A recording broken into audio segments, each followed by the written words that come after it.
Okay, exercise electrochemistry, question number 3.4. Calculate the standard cell potential.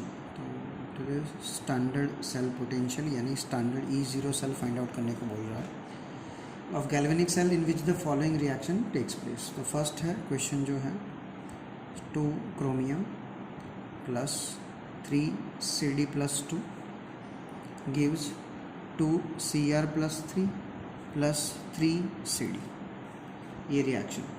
Calculate delta G0 reaction यानी जिसे हम बोलते हैं free energy change and equilibrium constant यानी Kc या फिर K which is equilibrium constant.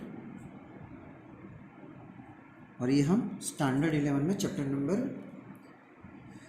7 and 6 thermodynamics और equilibrium नाम के चैप्टर में पढ़ चुके हैं. ये रिएक्शन हम ये जो फार्मूला है वहाँ देख चुके हैं. सो स्टार्ट करते हैं फर्स्ट का सॉल्यूशंस. पहले तो उसके फार्मूलाज याद होने चाहिए. E0 सेल कैसे फाइंड आउट करोगे? सो E0 सेल क्या होता है? E0 सेल मिलता है E0 reduction at cathode minus E0 reduction at anode. यानी cell half cell cathode minus anode करोगे तो स्टैंडर्ड सेल पोटेंशियल पूरे सेल का पोटेंशियल मिल जाएगा. So we have to find out cathode और एनोड आपको पता होना चाहिए जो ऑलरेडी गिवन होगा. सो यहाँ मेरे पास E0 chromium plus 3 chromium is equal to minus 74 watt. E0 CD plus 2 CD ये आपको गिवन रहेगा. टेक्स्ट में नहीं दिया तो भी देना पड़ेगा क्वेश्चन में.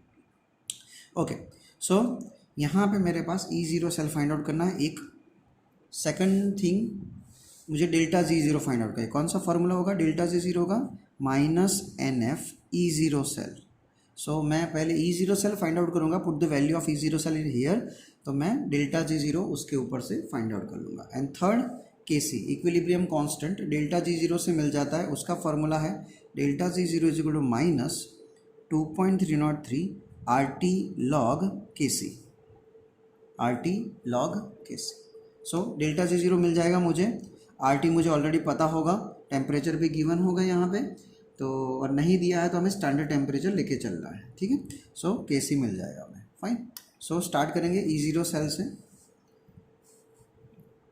सो E0 cell is equal to E0 reduction at cathode minus E0 reduction at anode. चलो कैथोड और एनोड कौन है कैसे डिसाइड करोगे?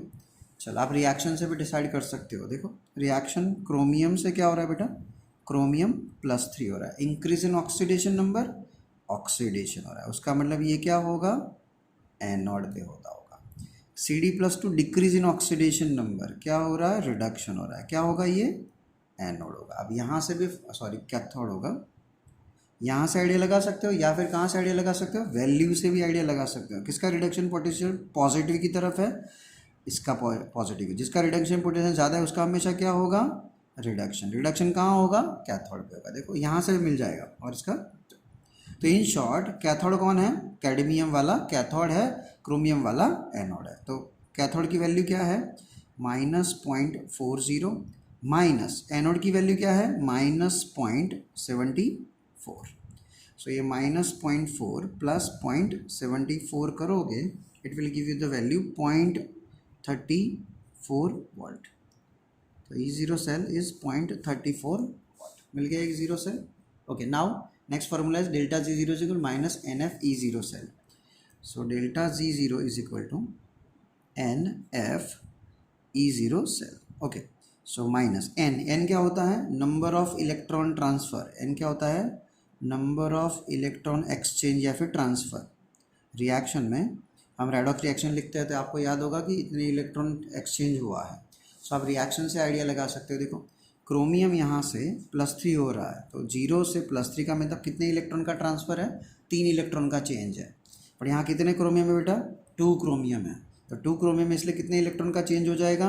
1 क्रोमियम के लिए 3 है. 2 क्रोमियम के लिए कितना हो जाएगा? 6 इलेक्ट्रॉन्स हो जाएगा. राइट. सेम आप यहाँ पे भी सेम मिलेगा बेटा. कैडमियम +2 से कैडमियम 0 हो रहा है. ठीक है. तो कितने इलेक्ट्रॉन का चेंज है? 2 इलेक्ट्रॉन का चेंज है. और यहाँ कितने हैं? 3 है. तो 2 इलेक्ट्रॉन इंटू 3 6 इलेक्ट्रॉन हो जाएगा. सो यहाँ number of electron transfer is equal to what? 6 मिल जाएगा। सो एन की वैल्यू क्या आ जाएगी 6। एफ का मतलब फेराडे होता है और फेराडे की वैल्यू होती है 96500, तो डायरेक्ट वैल्यू रख दी है 96500। एंड E0 सेल आप ऑलरेडी फाइंड आउट करके बैठे हो 0.34 वाट। सो आपको वैल्यू मिल जाएगी -196,860 जूल, क्योंकि एनर्जी है, एनर्जी किस में मिलेगी, जूल में मिलेगी। ठीक है, now turn delta G zero मिल गया, कौन सा फॉर्मूला यूज़ करेंगे, -2.3 RT log KC। So calculation आपको फिर से रिपीट करनी है, मेरी कुछ सिली मिस्टेक होगी तो पता भी चलेगा, ऐसा नहीं मान के चलना कि मैंने लिखा है तो गलती नहीं हो सकती। RT log KC, चलो -2.303, आर की वैल्यू जब जूल में ही है डेल्टा जी तो आर की वैल्यू होती है 8.314।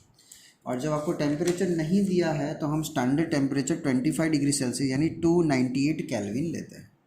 ठीक है, into log of KC। Delta G zero की वैल्यू क्या है, -196,860।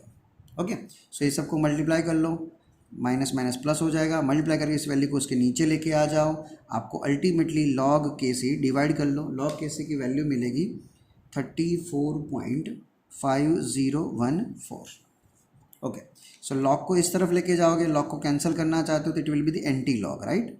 तो एंटी लॉग, ये लॉग इस तरफ जाएगा तो एंटी लॉग ऐसा मान के चलो, क्या हो जाएगा 34.5014 का क्या ढूंढना है आपको, एंटी लॉग फाइंड आउट करना है। चलो कैसे करेंगे, सो डिजिट यानी पॉइंट से पहले जो भी है ना उसको 10 के पावर में लिख दो, मैं शॉर्टकट बता रहा हूँ। सो आपको आंसर जो मिलने वाला KC का, तो जो पॉइंट्स के आगे है वो कहाँ चला जाएगा, 10⁻34। ओके, ये हो गया। अब क्या बचा, 0.5014। सो 0.5014 को हम कैलसी से करने वाले हैं, और मैंने आपको सिखाया था इफ़ यू रिमेंबर कि एंटी लॉग कैसे करते हैं। सो आपके सामने मैं एक बार बता देता हूँ कैसे किया था मैंने और कैसे करने वाले हैं। सो देखो अच्छी तरह से। सो वैल्यू क्या है, बाकी वैल्यू 0.5014। चलो उसका एंटी लॉग दिखने वाला है तो याद करो, पहले था +3558 डिवाइड था 0.5014 डिवाइड बाय 3558 फिर +1।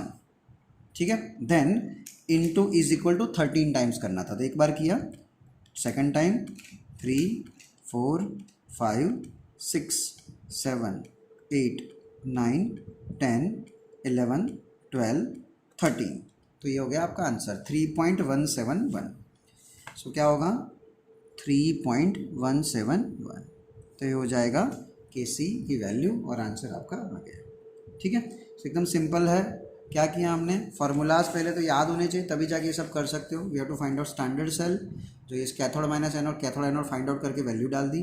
फिर उसके ऊपर से NF E0 cell, E0 cell हमें पता है, फेराडे 96500 और नंबर ऑफ इलेक्ट्रॉन ट्रांसफर जो रेडॉक्स आता है तो आप इजीली कर सकते हो। फिर ये वाला है R की वैल्यू 8.314 क्योंकि एनर्जी जूल में होती है, टेम्परेचर 298 लेना है। KC लॉग को इस तरफ लेके जाओगे, एंटी लॉग कर देना। एंटी लॉग का मैंने शॉर्टकट बताया, पॉइंट से पहले जो भी डिजिट है उसको 10 के पावर में लेके चलो, और बाकी जो है उसको हमने कैलसी से करने वाला है। फिर से एक बार बता देता हूँ कैसे किया हमने। हमने किया पहले जो वैल्यू थी वो डिवाइड बाय क्या किया, 3558 किया, फिर +1 किया, एंड देन इनटू और is equal to 13 times press किया। ओके, और उससे आपको क्या मिल जाएगा, आंसर मिल जाएगा। So same to same question है, सेकंड वन वो आपको खुद करना है। ठीक है, Fe+2 Ag+ वाला होगा।